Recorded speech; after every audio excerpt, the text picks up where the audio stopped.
और झटके देगी भाजपा। नमस्कार, आप देख रहे हैं दिव्य हिमाचल टीवी और मैं हूं आपके साथ पल्लवी शर्मा। मैं आपके सामने हाजिर हूं हिमाचल आज का मुद्दा लेकर। हिमाचल कांग्रेस को मुख्यमंत्री जयराम ठाकुर के बयान ने हिलाकर रख दिया है। सीएम ने दावा किया है अभी तो कांग्रेस के 2 विधायकों ने ही भाजपा ज्वाइन की है, पर कई और भी लाइन में है। अब इससे कांग्रेस में हलचल मच गई है और साथ ही आजाद के इस्तीफे के बाद हिमाचल में उनके समर्थक भी बेचैन हो गए हैं। क्या है हिमाचल के सियासी हाल, हम पहाड़ी में इसी पर चर्चा कर रहे हैं अनिल अग्निहोत्री और राजेश शर्मा। कांग्रेस से कौन होंगे आजाद? आजाद से इशारा गुलाम नबी आजाद साहब की आज़ादी की ओर भी है। राजेश, अब सबसे पहले सवाल जो बड़ा मौजूद है अभी आज जी, मुख्यमंत्री साहब ने एक ताज़ा बयान दिया है और बयान ये कि अभी सिर्फ 2 ही चेहरे आए हैं। उन्होंने विधायकों की बात की है जी, अभी 2 ही आए हैं। सही है, और आएंगे। राजेश, क्या मतलब है इस बयान का? मुख्यमंत्री साहब ने जो कहा है, ये मामला सारा है क्या? बिल्कुल सही है। देखिए, मुख्यमंत्री जयराम ठाकुर का दावा है कि अभी कांग्रेस के सिर्फ 2 विधायकों ने भारतीय जनता पार्टी ज्वाइन की है, लेकिन आने वाला जो चुनावी दौर है उस दौर में अभी कांग्रेस के कई और ऐसे चेहरे हैं जो भारतीय जनता पार्टी के संपर्क में। इस तरह का दावा मुख्यमंत्री जयराम ठाकुर ने किया है। अगर इसको हम देखते हैं तो चुनावी दौर में एक तरह से मुख्यमंत्री जयराम ठाकुर कांग्रेस के लिए या भारतीय जनता पार्टी कांग्रेस के लिए कुछ चीजें बड़ी आसान छोड़ने वाली नहीं है। अग्निहोत्री जी, इस बयान का मतलब है कि दबाव में हर वक्त कांग्रेस को पार्टी रखने जा रही है। दूसरा, संगठनात्मक लिहाज से भी अगर हम देख लें तो कांग्रेस के भीतर राष्ट्रीय पटल पर जिस तरह की चीजें चली हैं, गुलाम नबी आजाद साहब का आपने जिक्र किया, उनका इस्तीफा हुआ, वहां की परिस्थितियां किस तरह की रही, उसके बाद के हालात क्या उपजे हैं आने वाले दौर में हिमाचल प्रदेश में, क्योंकि चुनाव है और चुनावी इस साल में कांग्रेस को बैकफुट पे कैसे रखा जाए, इसी को मद्देनजर रखते हुए इस तरह का बयान मुख्यमंत्री जयराम ठाकुर का जब आया है तो फिर इसके बहुत सारे और मतलब निकाले जा रहे हैं जी। देखिए, मुख्यमंत्री जयराम ठाकुर साहब जो है ना जी, वो बहुत एक तरह से ज़हीन राजनेता है। मौका देख के चोट करते हैं, बड़े हल्के से कर जाते हैं, बिल्कुल असर जोरदार होता है।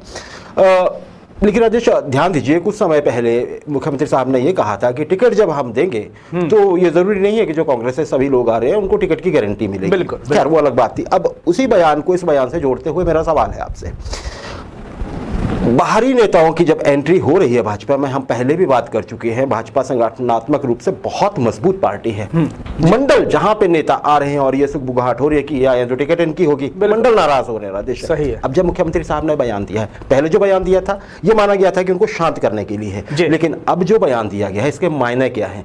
क्या ये कोई रणनीति तैयार कर ली गई है कि अब चाहे जो मर्जी आए जी, मंडल नाराज नहीं होगा? बिल्कुल, क्या कहेंगे आप? बिल्कुल सही है। देखिए, कोर ग्रुप की बैठक भी हो चुकी है अग्निहोत्री, जिसमें संगठन को लेकर, मंडलों को लेकर ये तमाम तरह की चीजें हुई हैं। थोड़ा सा अगर हम देखें तो बीजेपी की एक स्ट्रेंथ है जो राष्ट्रीय स्तर की स्ट्रेंथ है, ऐसा नहीं है कि वो हिमाचल प्रदेश की बात है। अनुशासन, पार्टी के भीतर का एक तरह से अनुशासन का बहुत मजबूत है, मजबूत पार्टी का संगठन है और पार्टी के पास विकल्प बहुत ज्यादा है। विकल्प चाहे टिकटार्थियों के हो या विकल्प फिर चाहे आगे उनको पद देने के या लाभ के पद देने वाले हों। अभी अगर हम कार्यकर्ताओं को देखें तो भारतीय जनता पार्टी एक ही संदेश देने जा रही है और संदेश पहले भी दिया जा चुका है कि जितने भी लोग कांग्रेस छोड़ के बीजेपी में आए हैं उनका टिकट किसी का कंफर्म नहीं है। इसका मकसद यही है कि सिर्फ एक तरह से कार्यकर्ताओं में जो एक आप ये मान के निराशा का भाव, उस भाव को शांत करने के लिए इस तरह का बयान आया है। लेकिन हमारे पास एक उदाहरण है कांगड़ा का।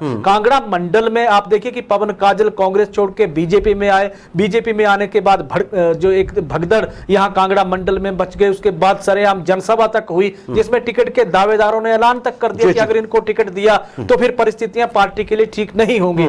उसके बाद अब अगर हम देखें तो पार्टी ने इस मसले को शांत करने के लिए 2-3 चीजें यहां की अग्निहोत्री, जहां एक विकल्प पार्टी ने मंडल से ही मांगा है कि पहली बात की 2 चेहरों को आप नाम दे दीजिए जिसमें माइनस पवन काजल हो। पवन काजल का विकल्प फिर मंडल के पास क्या है, तो कांगड़ा मंडल ने 2 की बजाय 4 चेहरों के नाम वहां सुझा दिए हैं। मतलब बीजेपी ने अपने मंडल को एक तरह से बिजी इस मुद्दे को लेकर कर दिया है। मसला वही है कि पार्टी को मजबूत कैसे करना है, संगठन को आगे कैसे ले जाना है। तो टिकट ना देने का और टिकट देने का, जिस तरह की दोनों ये कयास जो लग रहे थे, हाईकमान पे, संगठन पे यह फैसला छोड़ा गया है और संगठन बीजेपी को मजबूत करने में जुटा हुआ है। जी राजेश, बिल्कुल सही कहा आपने, कांगड़ा की बात की। कि कहने वाले कह रहे हैं कि कांगड़ा में 4 या 40 चेहरे हो सकते थे। जी। वजह ही यही है, एक अनार 100 बीमार वाले की पवन काजल की एंट्री करवाई गई। सही है। अब इसमें कितनी सच्चाई है ये मंडल जानता है जी। या बाकी लोग जानते हैं, जो राजनीति में अब कांगड़ा के लोग जानते हैं। राजेश, कांग्रेस की ही बात हो रही है तो एक और बात कर लेते हैं जी। कांग्रेस ने ये तय कर लिया है कि पार्टी में देखिए, अब अगर आपको टिकट चाहिए तो आप एक फॉर्मली अपना आवेदन करेंगे, अप्लाई करेंगे। बिल्कुल। पहले क्या होता था कि 25,000 रुपये, अगर मैं सही हूं तो 25,000 रुपये शुल्क लगता था, जो रिफंडेबल नहीं था। जी। है ना, वो नॉन रिफंडेबल था, पैसे कहिएगा, वापस नहीं मिलते थे वो पैसे, आप कर दीजिए। तो उससे एक दो चीज़ें थी राजेश, एक तो नॉन सीरियस जो होते थे लोग वो वैसे ही बाहर हो जाते थे, दूसरे ये भी लगता था कि पार्टी के पास फंड की कमी है, इस बार ही हटा दिया गया है। दो चीज़ें हैं राजेश से, एक तो ये कि क्या पार्टी के पास ऐसा लगता है कि अब फंड की कमी नहीं है इलेक्शन लड़ने के लिए, जो कि अच्छी बात है। बिल्कुल, है ना जी, सभी अपने संसाधनों का इस्तेमाल करेंगे, ज़्यादा से ज़्यादा लोगों तक पहुँचेंगे।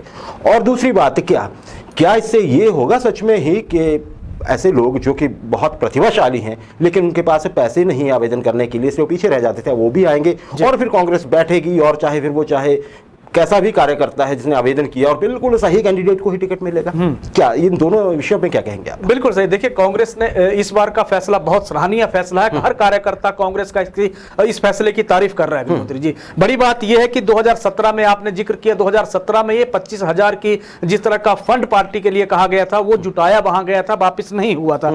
अब पार्टी ने एक तरह से सिक्योरिटी उन कैंडिडेट्स को देना शुरू कर दिया है, टिकट के आवेदकों को देना शुरू कर दिया है, जो एक कह रहे थे कि कांग्रेस एक बड़े राजाओं महाराजाओं की पार्टी है। पहली चीज, क्योंकि इसमें आवेदन टिकट के लिए भी वही कर सकता है जिसके पास पैसा हो। और इस तरह का फैसला लेके अब पार्टी ने एक तरह से बीजेपी के पास से एक मुद्दा छीन लिया, जिसमें बीजेपी आरोप लगाती रही कि कांग्रेस में तो पैसे लेके टिकट दिए जाते हैं। लेकिन बड़ी बात यह कि पार्टी के पास पैसा है चुनाव लड़ने के लिए या नहीं है, ये तो पार्टी के भीतरी जितने भी तमाम पदाधिकारी हैं उनको पता होगा। लेकिन बड़ी बात यह कि कांग्रेस ने जिस तरह से आम कार्यकर्ता को भी टिकट के लिए अप्लाई करने का जो मौका दिया गया है, यह अवसर एक बहुत मायने रखता है, जहां से कांग्रेस की जाहिर तौर पे साख बहुत ज्यादा कार्यकर्ताओं की नजर में बड़ी होगी। दूसरी तरफ टिकट के आवेदन की आपने बात की, पिछले कल से ये आवेदन पार्टी ने शुरू मांग लिए थे। इच्छुक जो उम्मीदवार जितने भी थे, 1 सितंबर तक ऑनलाइन ऑफलाइन ये आवेदन चलते रहेंगे। पहले दिन आज ही की अगर हम बात करें तो अब तक 85 आवेदन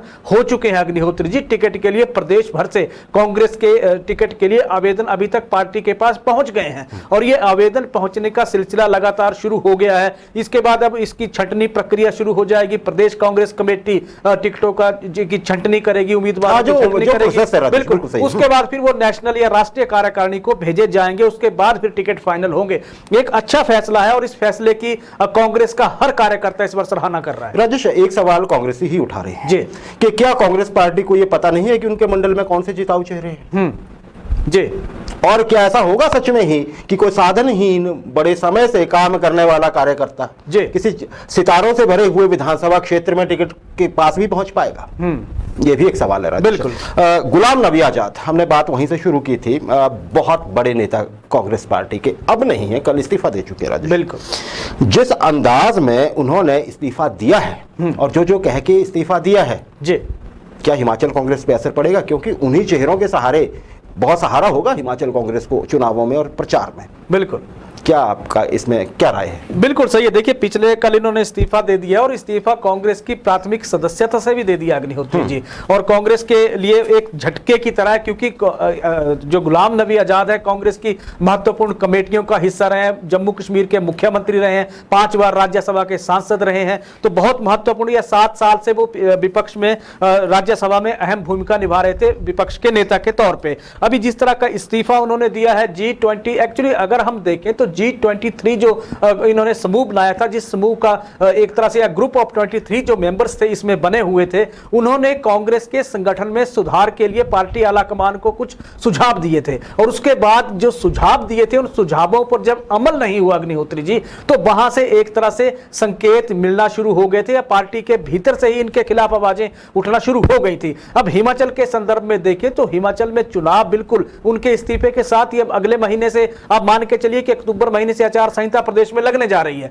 तो चुनाव बिल्कुल पास है। उनका इस्तीफा जिस तरह से हुआ है, उनके इस्तीफे के बाद, क्योंकि हिमाचल प्रदेश में भी G23 के समूह से जुड़े हुए नेता हिमाचल प्रदेश से भी हैं। दो नेता है राजेश जी, बिल्कुल। आनंद शर्मा साहब उनमें से एक हैं और वो पीछे अपने तेवर दिखा चुके हैं। सही है। बात तो ये कही जा रही है कि उनको मना लिया गया, लेकिन इस्तीफा वापस लेने को वो अभी भी तैयार नहीं हुए। बिल्कुल। ये कह रहे हैं मैं प्रचार करूंगा जी। अब लोग ये भी पूछ रहे हैं कि जी आपका बहुत खैर मकदम है प्रदेश में, आप बहुत बड़े नेता हैं राष्ट्रीय स्तर के, सही, लेकिन जमीन से आपका जुड़ाव थोड़ा कम है। राजेश, इस नजरिए से भी जरा आप बता दीजिए। बिल्कुल, देखिए दो नेता है, पहले आनंद शर्मा है और दूसरे हैं कौल सिंह ठाकुर। आनंद शर्मा की क्योंकि सदस्यता से या कांग्रेस की जो स्टीयरिंग कमेटी है, इस्तीफा उन्होंने भी दिया है। और आनंद शर्मा और गुलाम नबी आजाद दोनों की भाषा कमोबेश एक, अग्निहोत्री जी, दोनों ने ही पार्टी के आला कमान पे मान सम्मान ना देने का आरोप लगाया है और दोनों ही नेता ये कह चुके हैं कि उन्हें अपने मान सम्मान के खिलाफ कोई भी समझौता मंजूर नहीं है। पहली चीज तो वो आनंद शर्मा का बयान कल आया था, उन्होंने कहा कि कांग्रेस ने देरी कर दी है और कांग्रेस ने देरी जब की है तो इस स्थिति को टाला जा सकता था कि गुलाम नबी आजाद साहब को इस्तीफा ना देना पड़े। दूसरी तरफ देखें तो आनंद शर्मा की पैरवी या आनंद शर्मा के पक्ष में कौल सिंह ठाकुर ने कहा है कि आनंद शर्मा की सच में अनदेखी की गई है, उन्हें पार्टी की महत्वपूर्ण बैठकों में नहीं बुलाया गया। अब हिमाचल प्रदेश में कांग्रेस के दो बड़े सीनियर लीडर हैं, वीरभद्र सिंह के अब्सेंस में आनंद शर्मा की भूमिका अगर हम देखते हैं तो एक तरह से बहुत सीनियर लीडर कांग्रेस के लिए आनंद शर्मा प्रदेश में बचते हैं। अब वो अगर चुनावी दौर में अगर वो पार्टी से नाराज हो जाएंगे तो फिर पार्टी को जाहिर तौर पे नुकसान उठाना पड़ सकता है। अग्निहोत्री जी जी, राजेश, एक और चीज है कि सीनियर लीडर बेशक हैं, लेकिन जो आला कमान को थोड़ा सा निर्देश दे रहे हैं, आला कमान से उतना खुश नजर नहीं आ रहे हैं। अब हिमाचल कांग्रेस की कितनी हस्ती है कि वो ऐसे नेता को बिल्कुल पास में बिठा के उनकी बात मान सके। दूसरी बात इसमें एक और है, जो दूसरे नेता हैं G23 के हिमाचल के दूसरे नेता, वो कौल सिंह साहब हैं। अब क्या कौल सिंह साहब इतना बड़ा रिस्क ले सकते हैं कि मौजूदा समय में जबकि इलेक्शन बिल्कुल नजदीक आ रहे हैं, तो क्या वो G23 के या गुलाम नबी साहब की विचारधारा के साथ अब खड़े होंगे कि वो पीछे हटेंगे? मौका यही है। बिल्कुल, आला कमान पे आता हूं अग्निहोत्री जी। आनंद शर्मा का पिछले कल ही प्रदेश से वो वापस लौटे हैं, 2 दिन का यहां दौरा महत्वपूर्ण करके गए। मीडिया से लेके कांग्रेस की प्रदेश अध्यक्ष तक से सबसे उन्होंने मुलाकात की, बारी बारी नेताओं से मिले। उनके जाते ही हिमाचल प्रदेश में 7 ब्लॉक कांग्रेस कार्यकारिणी तुरंत प्रभाव से भंग कर दी गई और प्रदेश अध्यक्ष से जब सवाल किया गया तो उन्होंने कहा मुझे जानकारी नहीं है। वो उस मसले को लेकर दिल्ली चले गए, दिल्ली में उन्होंने बैठक या मुलाकात कर ली। तो आनंद शर्मा जब प्रदेश में आए थे तो हालात का जायजा लेने के लिए आए थे और जब यहां से जब लौटे तो फिर 7 ब्लॉक कांग्रेस कार्यकारिणी को अगर भंग किया जा रहा है तो संकेत साफ है कि कांग्रेस के भीतर सुखद स्थितियां नजर नहीं आ रही हैं। बिल्कुल सही है राजेश। देखिए, एक तरफ अगर प्रदेश अध्यक्ष को यह पता नहीं है तो किस तरफ राजनीति बढ़ रही है और कांग्रेस के लिए कोई अच्छी बात नहीं है, कांग्रेस कार्यकर्ताओं के लिए या उन लोगों के लिए जो प्रदेश में चुनावों के दौरान 2 मजबूत पार्टियां आमने सामने खड़ी देखना चाहते हैं। सही है। भाजपा के पूर्व जो आपके प्रदेश अध्यक्ष हैं सतपाल सिंह सत्ती, उन्होंने भी चुटकी ले ली है। खैर, बाकी तो अब लोग लेंगे। राजेश, अंतिम प्रश्न है मेरा, मुख्यमंत्री साहब प्रदेश से बाहर जा रहे हैं, बिल्कुल जल्दी से जरा बताइएगा कि क्या कहाँ जा रहे हैं और इसके बाद कुछ शिथिल पड़ेगा? वैसे हमने देखा है कि जब मुख्यमंत्री बाहर होते हैं तो खबरों की कमी हो जाती है जी, खासकर भाजपा के नजरिए से, क्या कहेंगे? बिल्कुल सही है। देखिए, मुख्यमंत्री जयराम ठाकुर का दिल्ली दौरा तय हो गया अग्निहोत्री जी। मुख्यमंत्री जयराम ठाकुर दिल्ली जा रहे हैं और उनके साथ साथ पार्टी के प्रदेशाध्यक्ष भी दिल्ली जा रहे हैं और प्रदेश के मुख्य सचिव भी दिल्ली में है। तो अब अगर 3-4 दिन अगर देखें तो दिल्ली से ही प्रदेश की एक तरह से राजनीति या सियासत चलेगी और दिल्ली में आप देखिए कि संगठन के लिहाज से चर्चा होने जा रहे हैं क्योंकि चुनावी वक्त पास है। सरकार के लिहाज से देखें तो महत्वपूर्ण परियोजनाओं को लेकर चर्चा होने जा रही है। मुख्य सचिव वहां पहले ही पहुंच चुके हैं दिल्ली में। तो महत्वपूर्ण यह है कि लोगों को किस तरह साधा जाएगा, संगठन को किस तरह मजबूत किया जाएगा, आने वाले दिनों को लेकर पार्टी की प्लानिंग क्या होगी, किस तरह के बड़े चेहरों को बुलाने के लिए कहां-कहां प्रस्तावित रैलियों को किस तरह से सफल बनाने की कोशिश की जाएगी। ये तमाम तरह की चीजें हैं, संगठन के लिहाज से जुड़ी हुई चीजें हैं जिनको लेकर दिल्ली में महत्वपूर्ण चर्चा होने जा रही है। तो मुख्यमंत्री जयराम ठाकुर दिल्ली जा रहे हैं, दिल्ली का दौरा उनका फाइनल हो रहा है।